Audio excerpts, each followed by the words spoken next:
KCN में आपका स्वागत है। मैं किंग हमीद। अस्सलाम वालेकुम। मौलाना, आज हर साल की तरह इस साल भी राजू नगर ईदगाह में नमाज अदा की गई, इसके बारे में क्या बोलना चाहेंगे? बिस्मिल्लाहिर्रहमानिर्रहीम। अस्सलामु अलैकुम वरहमतुल्लाहि वबरकातुहू। सबसे पहले तो अल्लाह का शुक्र अदा करता हूँ कि अल्लाह ताला ने अमन के साथ और खुशियों के साथ रमज़ान की इबादतें हम सबको नसीब फरमाई, और फिर उसी खुशी के इजहार के लिए आज ईदगाह मैदान में, राजू नगर ईदगाह मैदान में ईद की नमाज़ अदा करने का हम सबको मौका अता फरमाया।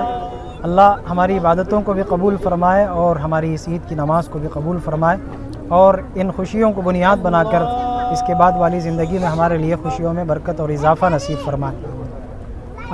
कहने की बात यह है कि ये ईद हमें एक सबक देकर जाती है कि अल्लाह को अगर हम राज़ी करेंगे, खुश करेंगे, अल्लाह ताला हमारे लिए खैर के फ़ैसले फरमाएंगे। इबादत के पीछे ईद का आना ये एक पैगाम है कि हम अल्लाह को, रब को राज़ी करने की कोशिश करें, अल्लाह ताला हमें भी खुश फरमाएंगे। इसलिए तमाम की खिदमत में यही गुजारिश है कि ज़्यादा से ज़्यादा अल्लाह की तरफ रुजू करें, अपनी खुशी और अपनी ज़िंदगी के तमाम मरहलों को इस्लाम के हुक्मों के ताबे गुजारने की कोशिश करें।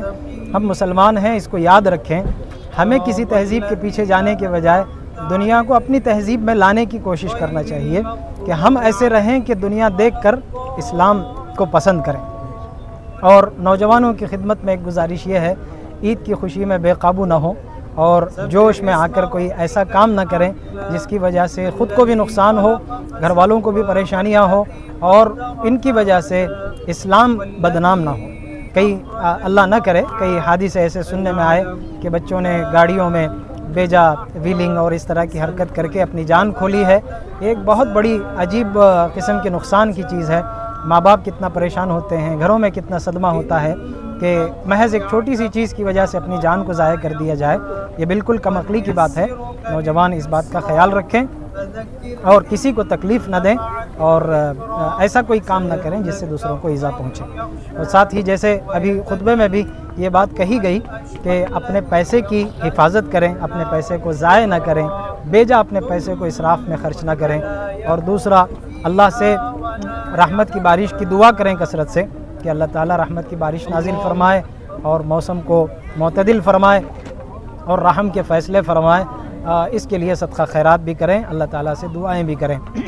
आने वाले इंतखाबात के मौके पर मुसलमानों की खिदमत में ये गुजारिश भी जो मैं बयान में भी की गई कि अपने वोट का मुकम्मल इस्तेमाल करें। 100% अपना वोट ज़रूर डालें, कोई घर का कोई वोट हमारा बाकी न रहने पाए।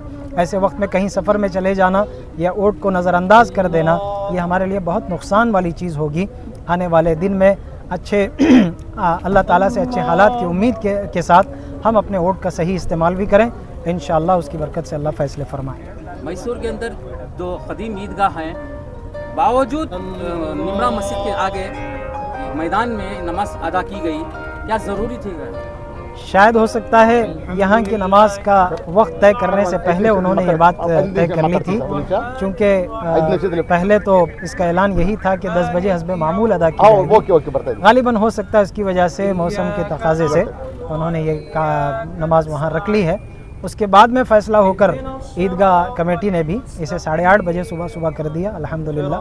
बहरहाल हम सबको एक जगह जुड़ना ज़्यादा बेहतर है कि हम इस तादाद को, इस मैदान को ज़्यादा हम इस्तेमाल करें और अपनी क़ुव्वत और ताकत का इजहार यहाँ करें सब मिलकर। चूँकि बकरीद के मौके पर आम तौर पर लोगों के अपने तकाज़े होते हैं तो मस्जिदों में भी नमाज़ें हो जाती हैं। हकीकत यह है कि ईद के दोनों नमाज़ें रसूलुल्लाह सल्लल्लाहु अलैहि वसल्लम ने, सिवाय ये कि कोई मजबूरी और उज़्र, शदीद बारिश वगैरह का मौसम, इसके अलावा हुजूर ने कभी भी इसे बाहर मस्जिदों में अदा करना पसंद नहीं फरमाया था। और उसमें भी ईद उल फितर तो ऐसा मौका है कि इसमें तमाम मुसलमानों को ईदगाह का इस्तेमाल करना चाहिए।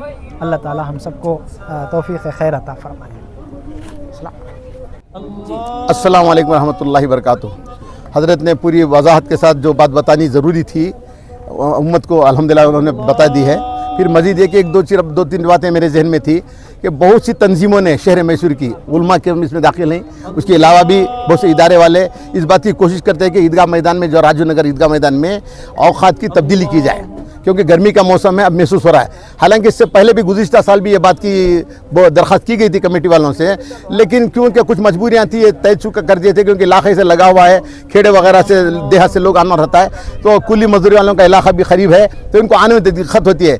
मालदार लोग तो सवारियों में बैठकर आ जाते हैं, दूसरों को ऐसा होता है, उनको हमारे सेक्रेटरी साहब वगैरह बताते रहे, लेकिन फिर भी तंजीम वाले ने और दूसरे इदारे वाले कमेटी के अहबाब उलमा किराम सब इसकी कोशिश करते रहे। नहीं भी इंशाल्लाह अगर आदत बन गई तो काम हो जाता है। अल्हम्दुलिल्लाह ये बार इन तमाम की कोशिश जद्दोजहद से, ये बार बार की बात आते रहने की वजह से मशवरा हुआ कमेटी वालों का। अल्हम्दुलिल्लाह इसमें जो चेयरमैन हमारे तनवीर सेठ साहब हैं, उन्होंने इसको डिक्लेयर भी कर दिया अल्हम्दुलिल्लाह। और ये भी हमारे कमेटी वाले की बात थी कि भाई सिर्फ हमारी राजनगर ईदगाह का क्यों मसला, शहर का भी ईदगाह है अल्हम्दुलिल्लाह, उसका वक्त भी बदलना चाहिए। तो अल्हम्दुलिल्लाह एक ही वक्त में दोनों ईदगाह के औकात की तब्दीली अल्हम्दुलिल्लाह अमल में आ गई।